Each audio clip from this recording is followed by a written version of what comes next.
Spider-Man, and I'm talking Miles Morales, has exploded onto the scene, everybody. Seriously, the character hasn't even been around for 15 years, and he's already headlined his own Spider-Man movie franchise. He's one of very few superheroes who've had their own solo game. He's appeared in multiple cartoons already. The character, in his short 12-ish years of being around, has literally been everywhere. But where do you rank all of them? Where do you rank all of these adaptations? If you had to put Insomniac Miles up against Spider-Verse Miles, who's better? God damn, that's a tough one, I'm not gonna lie. So let's start at the bottom of the list instead. First up, at the bottom of the list, we've already talked about it. The Kid Spider-Man show is the worst adaptation of Miles because it changed his name from Spider-Man to Buck Spin. How they came up with that name in the first place, I have literally no clue. Maybe like because spiders spin webs, I guess, but there's so many other names that are more in line with an actual spider. Such an odd choice. It's a kid's show, and I get that they don't want to confuse the kids or whatever, so I'm not going to harbor on this very long. I'm not going to attack a kid's show any longer. My nephew likes it. Patrick Stumpy going crazy on the vocals. Let's just move on. Go from something that's just like, to something that's just straight up bland, and honestly arguably worse because it's so bland. Also at the bottom of this list, we have 2017 Spider-Man cartoon. Miles Morales is just boring.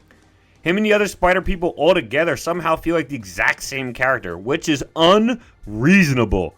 You have two girls, one of color, and then you have a boy who's black and Hispanic, all from different families, different upbringings, and different backgrounds. And they are all the exact same character. It's mind-blowing. The one redeeming factor about Miles in 2017 is during the Superior Spider-Man arc. I really think it's dope that Miles is like immediately recognizes that Peter isn't himself. I like that connection a lot.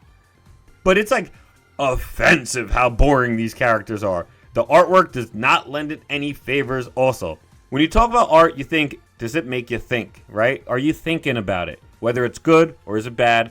Am I thinking about it, right? This doesn't make me want to think about it at all. It's so bland and boring, there's really not much to even think about. It's so surface level. It's just like there.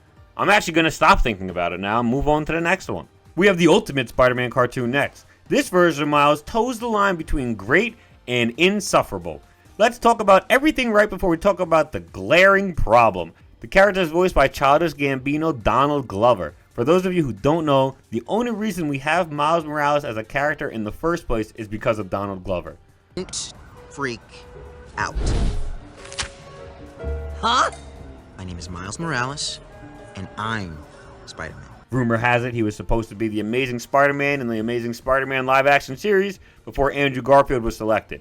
Apparently, he lost out due to him being black, and like people didn't want to see a black Spider-Man at the time. So apparently, Bendis took this idea, and he went with it, and he created Miles Morales, and he even gives Donald Glover massive amounts of credit in inspiring the character. I think that's really cool. It's even cooler that Donald Glover got to voice the character himself because Donald Glover's a huge Spider-Man fan himself. Donald Glover does a fantastic job voicing Miles in this show. If it wasn't for the #1 spot on this list, I'd go as far as to say he's the best voice actor for the damn character all around. I think the character also has a lot of personality in this show. His jokes are bad, don't get me wrong, but like, he's not a wet board like he was in the last show, and I really appreciate that. This all sounds great, and you're probably thinking, why, oh why, is he bottom 3 instead of top 3? Yeah, there's really only like 6 adaptations of Miles. Well, that's because he changes his name from Spider-Man to Kid Arachnid. Kid Arachnid. Holy fuck, that name sucks. Peter, you little bitch. You made Miles change his name, so now he's got this stupid ad name running around. All these racists online will use this horrifically uninspiring name as to how and why Miles Morales isn't actually Spider-Man. It's such a loss. It's a lose-lose all around. Why the showrunners thought it was too confusing to have 2 Spider-Man, I don't know. This isn't really like a kid's show. It's really not that hard to figure out the difference between Miles and Peter. One's black and one's not.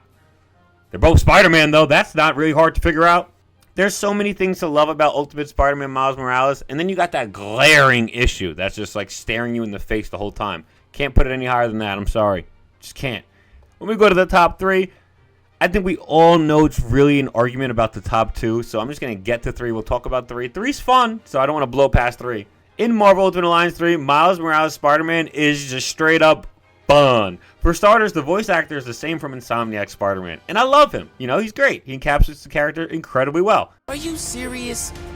How many crazy superpowered prisoners does this stupid place hold? Marvel Ultimate Alliance 3 also has Yuri playing Peter Parker's Spider-Man, so you know the boys had a blast in the studio doing that thing together, but I digress.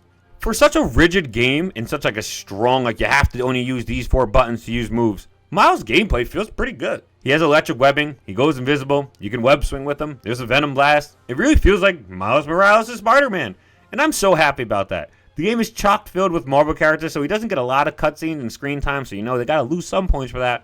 But for what it is, it's a very great Miles Morales Spider-Man adaptation. I loved it. When I saw him first appear on the screen when I was playing this game, I was hyped. Maybe it's just because I was playing with my nephew who was also so stoked. We both just have that same like kid Spider-Man energy when it comes to Spider-Man. But man, I loved him in this game. I mean, I can barely do my own laundry. Before we get into the top 2, I just want to say MCU's Miles Morales isn't really a thing yet, but he was hinted at and talked about in this deleted scene with Donald Glover's Aaron Davis, so I think that's pretty cool, and I want to talk about that. Just like give a little like nod to that because I hope one day can see Miles Morales in live action. That'd be pretty dope. I don't think we need it though. A lot of people are saying we need it. I'm happy with Spider-Verse, and I think Spider-Verse is my favorite Spider-Man movie franchise. But it would be cool to see it. Okay. Yeah, sorry, Miles. I'm not gonna make it. Yeah, I'm just stuck. Back to the topic, the top 2. We all knew who it was going to be. I mean, it was pretty obvious. I alluded to it in the very beginning of this video. Spider-Verse or Insomniac? Who has the better Miles Morales adaptation? Thought about it a lot, given it a lot bit more rethought from the last video I made.